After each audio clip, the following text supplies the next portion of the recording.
আমরা Henry island ঘোরার পরে আমরা আমাদের পরবর্তী গন্তব্যস্থল ফেজারগঞ্জের দিকে এগিয়ে চললাম আমাদের বাইক নিয়ে।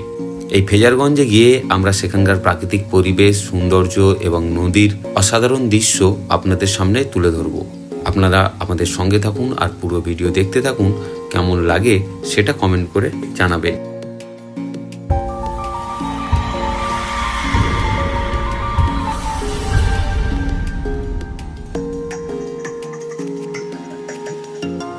নমস্কার বন্ধুরা, আমি গোবিন্দ মণ্ডল আর আপনারা দেখছেন ট্রাভেলার গোবিন্দ চ্যানেলের ছোট্ট একটি ভিডিও ফেজারগঞ্জ ভ্রমণ। সবাইকে আমার চ্যানেলে স্বাগত জানাই। আপনারা হয়তো দীঘা, মন্দারমণি এবং তাজপুর গেছেন, কিন্তু এমন এক জায়গায় আজ আপনাদেরকে নিয়ে যাব যা এই কোলাহল থেকে অনেক দূরে, যেখানে সমুদ্রের গর্জন আর জেলেদের জীবন মিলেমিশে একাকার। আজ আমরা এসে পৌঁছে গিয়েছি পশ্চিমবঙ্গের এক লুকোনো রত্ন ফেজারগঞ্জে।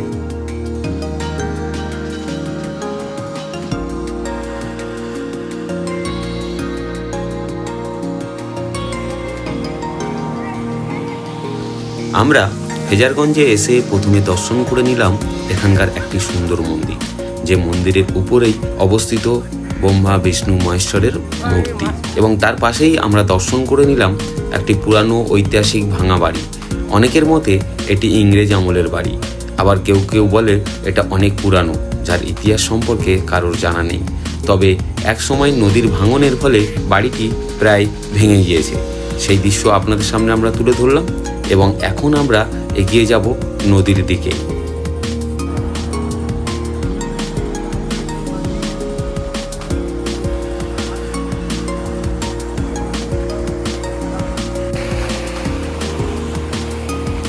দক্ষিণ 24 পরগনার এই ছোট্ট মফস্বল শহরটি অনেকের কাছে অজানা।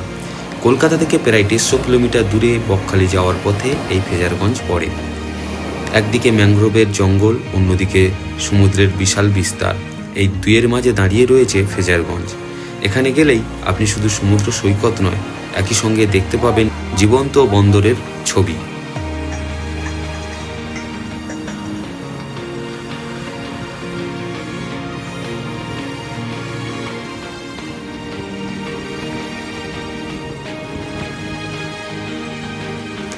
এখানকার সমুদ্র সৈকতটা অনেকটা শান্ত, পর্যটকদের ভিড় নেই বললেই চলে। নির্জনতা পছন্দ হলে এই সৈকতে ঘন্টার পর ঘন্টা কাটিয়ে দিতে পারেন। বিশেষ করে সূর্যাস্তের সময় আকাশ ও সমুদ্রের রঙের খেলা দেখতে খুবই সুন্দর লাগে।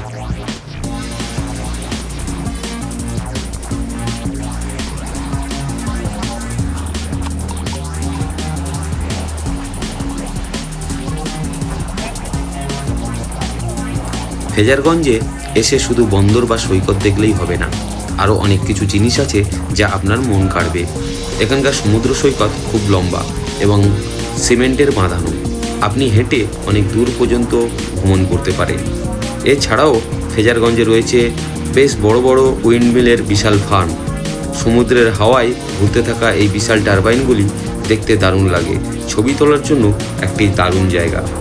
এছাড়াও আপনারা এখানে আসলেই দেখতে পাবেন সমুদ্র থেকে যে সমস্ত মাছ ধরে আনা হয়, এখানে মালার মতো সাজিয়ে সাজিয়ে শুকাতে দেওয়া হয় এবং সেগুলি শুকনো মাছে পরিণত হওয়ার পরে এখানকার দোকানগুলিতে সাজিয়ে বিক্রি করা হয়।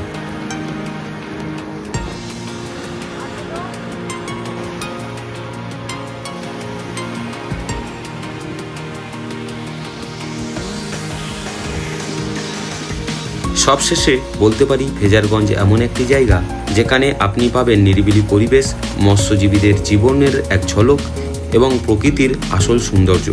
যারা ভিড় এড়িয়ে শান্তিতে ছুটি কাটাতে চান, তাদের জন্য ফেজারগঞ্জ একটি দারুণ জায়গা। আশা করি ফেজারগঞ্জ নিয়ে এই ভিডিওটি আপনাদের ভালো লেগেছে। যদি এই জায়গাটা নিয়ে আপনাদের কোনো প্রশ্ন থাকে তাহলে কমেন্টে জানাতে পারেন।